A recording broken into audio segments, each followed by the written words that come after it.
Good evening, everybody. This is Wendy. This is Wendy's Parade of Perfume. Hello to my friends, and for anyone that is just clicking on this one weird little random video of an old lady talking into her phone, on this channel I do perfume reviews and I talk about perfume and I talk about what's on my shelf and what's going on.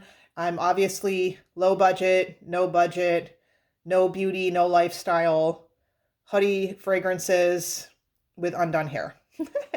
So anyway, another year's gone, but in that year, I'm not going to say what I said in the beginning of the year, which kind of sounds like row lie. I'm not going to say it because that's my goal for this year, but over the last like 13 months, I've probably gotten close to another 100 bottles because I was very good at the beginning of the year, and then once I broke the seal, that was just it. You just can't have that. Just because you make one mistake doesn't mean that you just have to blow the whole thing. But I am, as of this year, I am like running out of room. I'm also, instead of really getting to know everything that I have, which is something I really like to do, I like to really know my perfumes. I'm still just like looking for the next thing. Because that's the bad thing about perfume is that there's always something. There's always something coming out. There's always a vintage. There's always something I missed the boat on. But time goes so fast and I just need to pull back and reorganize and refocus because your brain just gets in that freaking craze loop because there's always more. There's always more, right? So I literally looked back, probably going back, it's the end of 2023 today, it's December 23rd. I went back kind of like to Black Friday of last year. So about 13 months. So a little bit of this is from the end of 2022. And it's probably close to 100 bottles. I've never counted all my perfume bottles, but I probably have crossed the 500 mark. So I need to pull back. That said, I still like them all. That being said, I feel like I buy perfume sometimes the way sometimes I will buy books with the intention to read them, but maybe I don't get to them right away.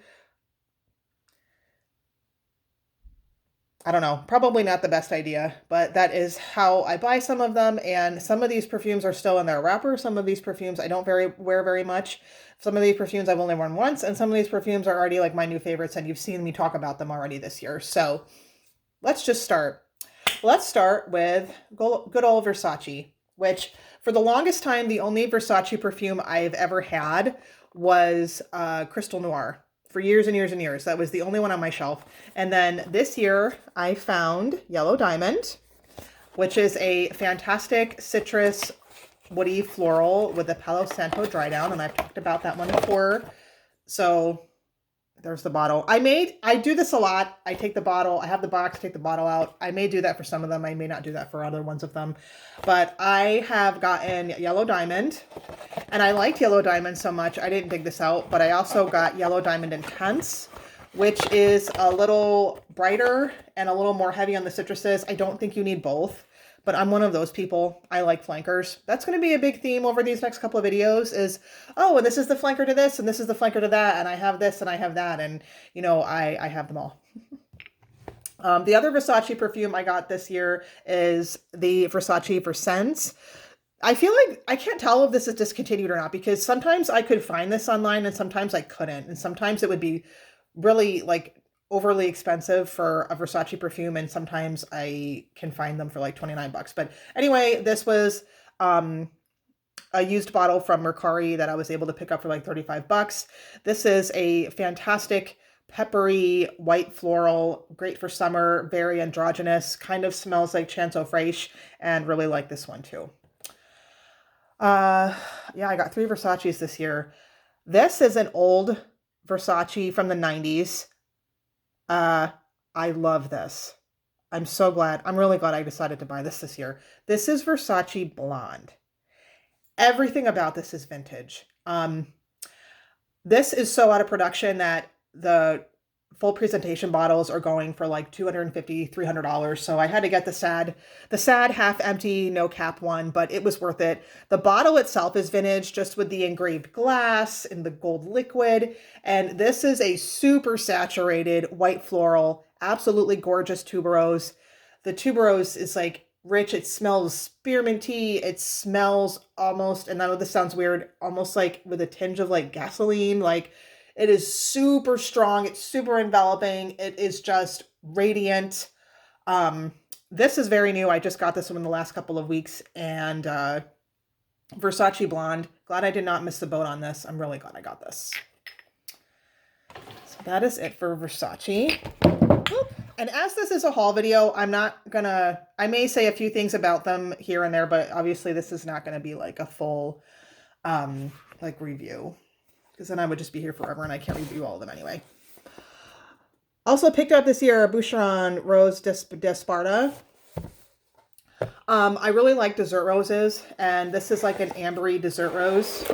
The bottle's really pretty too.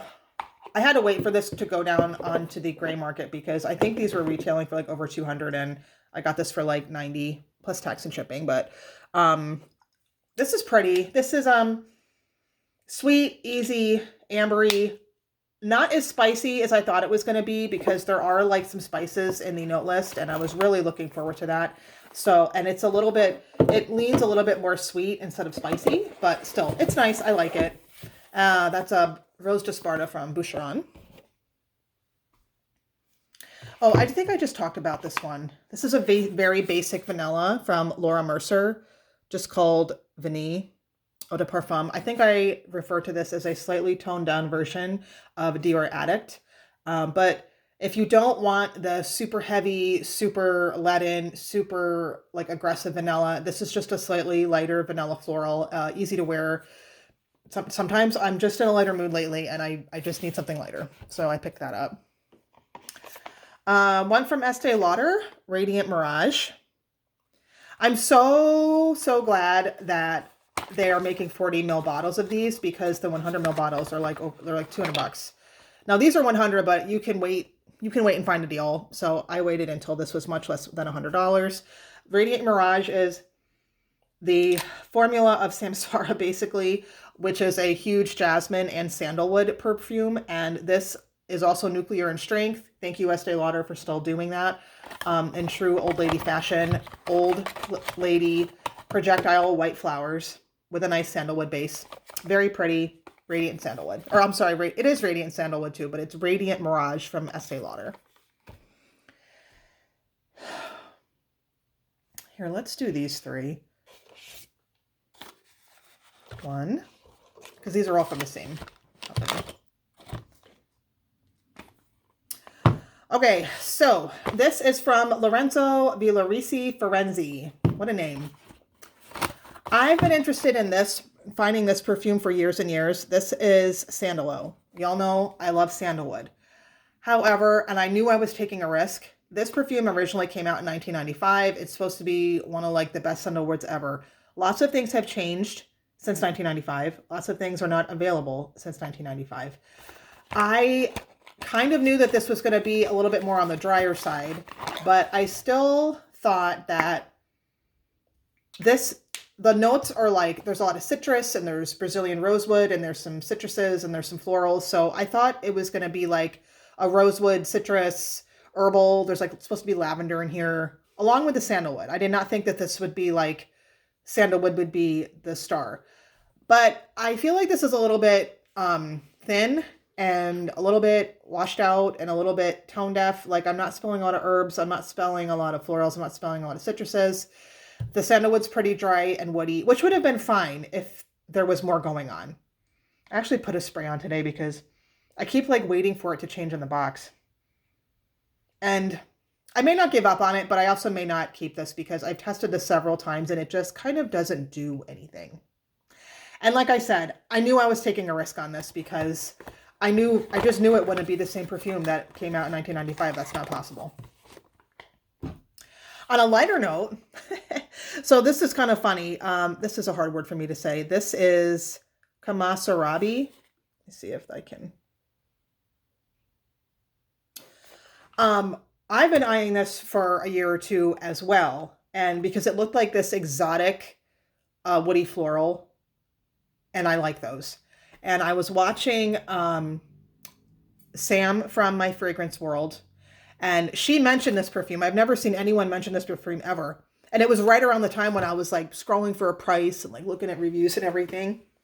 And she was like, her bottle was half gone, and it was on one of those like, oh, I love this, and this is great, and this is fabulous. And I was like, well, the universe is telling me that I have to buy this, so so I pulled the trigger literally like a few days after that. And this I really like. I don't know it that well yet, but this is beautiful. This is dynamic. This is interesting. There's a lot going on, and very happy with this. Not so happy with Sandalo. Very, very happy with this. And at the same time, I got, because I wanted an amber perfume, I got Alamut. Because I did, because I'm a blind buyer. I'm a shameless blind buyer. I don't know anything about that perfume. I haven't even opened it yet. Because I'm bad. I'm terrible. I'm a terrible person. But anyway, that's that stack. Hey, you guys influenced me to buy this one. Several people, and I haven't opened this because summer's over, but I was talking this summer about how I just need something light sometimes, something light, airy, aquatic, watery, floral, pretty, easy, light on the soul, light on the senses. And several people recommended in my comment section Issey Miyake A Scent, which is also from the 90s. And I found a good deal of this on FragranceNet, and I believe you guys, this is kind of like a little bit of a classic. And I'll just break it open when springtime comes, because I think that'll be good. Speaking of springtime, I got Dolce & Gabbana Light Blue Italian Love. This is the only light blue that I have. Am I missing out on any other light blues? I was at Ulta and they had a tester of this, and I actually would have just bought it from them, but they were out of it. This is really pretty. This is a floral with a lot of ambrette and a lot of musk. I mean, it's just a light blue. It's not anything earth-shattering, but this is like a very just pretty, nice perfume to wear, and I was really, really psyched about the ambrette note. And yeah, so this is my first one. I had to get it online because Ulta ran out of it, but that's Italian Love by Dolce & Gabbana Light Blue. Light Blue Italian Love Dolce & Gabbana. Oh, let's just keep it in the family. I also got Vintage Red Cap from Dolce & Gabbana. This is another one. This is a beloved classic. I believe this is still around, but this is drastically reformulated, so people want the vintage.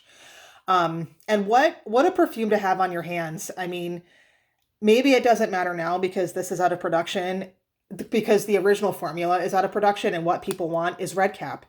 Is there any other perfume in the whole world out of all the hundreds of thousands of fragrances where people just say the word Red Cap and you know what you're talking about?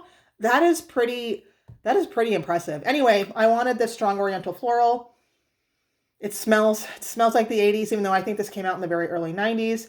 I did end up, obviously, I have not used this. This came to me with this amount in it, but it was also only like $35 because the bottle's not perfect and it's less than half full, but I was not going to splurge the hundreds of dollars on a sealed vintage of this. But hey, I got Red Cap. I'm really excited, and I have worn this a few times this winter. It's really pretty. It's just a really pretty, rich oriental floral, and they don't make them like that anymore, so I'm glad to have them. So those are the two D&Gs that I picked up this year. Oh, right around, I think I've showed this to you guys, Black Friday last year, I found Homage Epic 56. These are like $500. Oh, God, I love this one. MSRP, but I found this for a lot less. It was still a pretty penny, but this does smell similar to the original Epic, but I love those incense roses. This is gorgeous. It lasts all day. It wears close to the skin, but really firmly, and really glad to have this. So that is Homage Epic 56, not bought at retail price. Let's see what I want to do next. Okay, so this is a bit of a niche perfume. This is from a company called Headspace, and they have that annoying block style motif that gets a little boring. But this is a really pretty sandalwood, unlike Like, look at this stupid box. Like, what the hell? I'm probably going to throw the box away because this is annoying, but, because look at all this, and this is how big the bottle is. But this is a absolutely stunningly gorgeous rose sandalwood with a little bit of spice on it, and the sandalwood is really nice. The sandalwood is not dry and sawdusty or picklish like Centol 33. It's really nice sandalwood, and this is not obscenely expensive either for a niche company. But oh my god, this packaging! I'll deal with this later. I will deal with you later. But I picked up Headspace Centol this year. Look at all that. Ridiculous. Just put it in an appropriate size box, people. What the hell? One of the relics when Valentino was still owned by Puig. Stupid flanker name. Okay, Valentino Nor Absolu Musk Essence. They don't make this anymore because L'Oreal discontinued a lot of their perfumes, but not everyone is going to like this because this is a little bit vintage. The top is like a little bit aldehydic floral soapy, and it has a very floral heart. To me, it smells like a cross, and I saw that sounds crazy, but it smells like a cross between Chanel No. 5, probably the Eau de Parfum, Chanel No. 5, and Narciso Rodriguez for her Eau de Toilette, that original black bottle with the huge woody orange blossom and the musk. You guys know what I'm talking about? Because this has like soapy florals, it has rose, it has a huge orange blossom. It also has a really pretty heliotrope note, and it kind of dries down into like this very chic rose musk. So it's going to be a little old-fashioned for some people, but I really like it. I'm glad I was able to get it because this is no longer made. Oh, I got niche. I got both. Let's do some niche. This is like super niche, like almost verging on indie. Got a few perfumes from Sonoma Scent Studio this year that I'm gonna not lie. I can't tell a lie. I haven't tested them very much. I've done a couple sprays, but I need to get to know them, and that's going to be on my to-do this year. I got Champagne du Bois. I got Nostalgie. And this is the one I was really looking for. I got Velvet Rose, which is supposed to be one of the best roses like ever made. And that's all I have to say about them because, like I said, I mean, just do the math. There's 365 days in a year. There's no way I could have even worn what I already have and even made a dent in all of these, which I pretty much haven't. Again, full transparency, the long haul to accountability. Oh, I just talked about this one. La Perla Luminous. Love this. I'll just take the bottle out because the bottle actually feels very nice in your hand. Woody Floral Musk, La Perla, best skin scent ever. Absolutely feminine, gorgeous. Love this. Love this, love this, love this. I should do a little review on this one and the sister to this. I liked that so much that I just got my hands on their other perfume, which is La Perla Signature, which came out like the year or two before maybe. This one is like violet leaves and nectarine, and it's a little bit more of like a floral fruity, but kind of reminds me of like a 90s floral fruity. But this one I admittedly like just got, so I can't say much about it, but I think I still like Luminous better, but I like this one too. This is pretty. Pretty, easy, and there's nothing wrong with that. You know, if it smells good, it smells good. Oh, let's do the little minis and decants. I got my hands on a mini of Kayali Love Fest Burning Cherry, mostly because it has a Palo Santo note, and I'm not going to lie, I literally was just like, I already had some Palo Santo fragrances on my shelf, but I noticed that this had one too. This was widely touted as having a Palo Santo note, so I just got a mini so I could see it. And it's okay. I like this perfume, but it gets a little grating. It's a little artificial for my taste, but I did pick this up this year. I like it. I'll use it, but it's just not, you know, my favorite. Two decants I got this year that were a little bit on the pricey side. Oh, speaking of La Perla. So La Perla, you guys have probably seen if you watch a lot of perfume videos.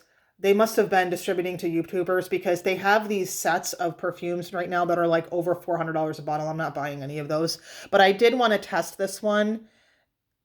Just Give Me Roses. I haven't tested it yet. Sorry. Let's see. Smells like roses. Smells pretty. But I love rose perfumes, and there's no way in hell I was ever going to buy a full bottle of this. But I just wanted it. I wanted to test it. And I also was really interested in this fragrance from Arquise called Indigo Smoke, which has an oolong tea note. I love tea. I like oolong tea. Tea is just like wine. If you buy good tea, it all smells different and smells really good. And I just wanted that. And Arquiste is another one where their bottles are a little pricey, so I just got a decant. And based on the amount of perfume I have, 10 mil should last me several years. And if for some reason I love this so much that I buy a bottle, then no harm, no foul.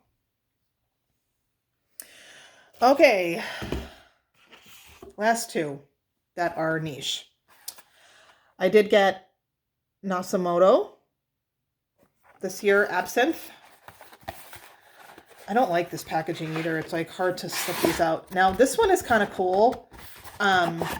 This is like a really strong vetiver perfume. It's really, really pretty. It's very kind of masculine for most people, but I don't know. I like it. I don't know if I like the bottle. How do you guys feel about this bottle? Anywho, I did pick up Absinthe this year, and I also picked up for the hell of it because I got this for a pretty good price. The prices have gone up in the meantime, like everything else. I also picked up Black Afghano. Supposedly that's their pot perfume. I've never had a pot perfume before that smells like, I mean, maybe it'll smell like I just went to a concert or something. I don't know. I haven't tested it yet. Okay, let's end on some vintage. I already have this perfume. I have several bottles of this perfume. This is from Roches. This is Roches Femme. Originally came out in the 40s, reformulated in 1989. I like the 1989 reformulation because it's spicy and fruity and dark, and it's just a beautiful perfume of its time. I'm going to be a little contentious for most people, but I have an eau de toilette. And I really wanted, I have an eau de toilette made by P&G, by Procter & Gamble, which is great. They did a very nice job on it, but I wanted a vintage eau de parfum from before they got sold. So I was able to find that. So this is an eau de parfum. What's on the shelf now is mostly an eau de toilette, which is very strong, nuclear and strict. I just wanted a true, more like older bottle. So I deliberately found this manufactured by Roches before they got bought out, and that's a bottle of Roches Femme. Speaking of big white florals, I wanted to get Amoureuse from Givenchy, or sorry, I can't believe I just said that, by Givenchy. I'm getting tired. This is why I have to split this up, because I don't know how people do these videos where people are talking for like an hour, because I cannot talk for that long. I wanted this, and this is another nuclear strength, like you're going to get banned from the restaurant type of older 1990s white floral. I wanted the vintage though, y'all know me. And just as a heads up, this was very reasonable in price. It was just about the same price as getting a brand new one. If you want the vintage, look for bottles that say Amoureuse de Givenchy. The new bottles just say Amoureuse on them. And this is gorgeous. I don't even think it's that strong. I mean, if it's a strong perfume, you just wear 1 or 2 sprays. That's all. Just wear it a little different. But anyway, I've just always wanted this, and I pulled the trigger this year because vintages are disappearing. So anyway, that was my first 25. And there's a lot more to go. And I'm going to be accountable, and I'm going to be transparent, because I deserve to be ashamed of myself for buying so much perfume. Oh my God.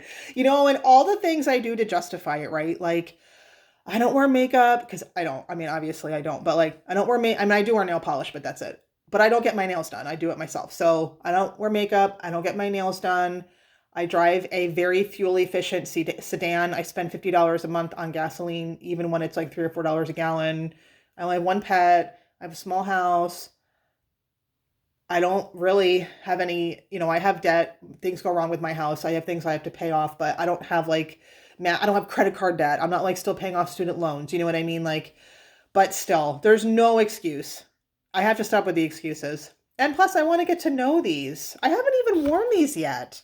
I think I bought this I mean, I bought it this year, but I think it was like in the winter of last year. What's wrong with me? That's terrible.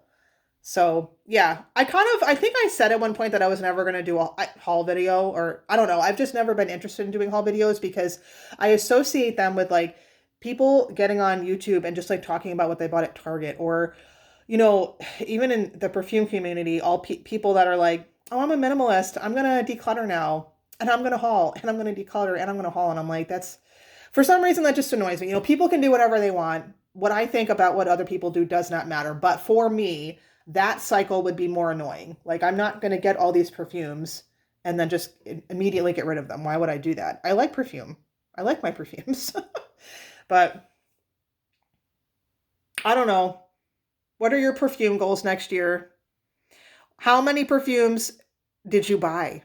How many perfumes did you want to buy?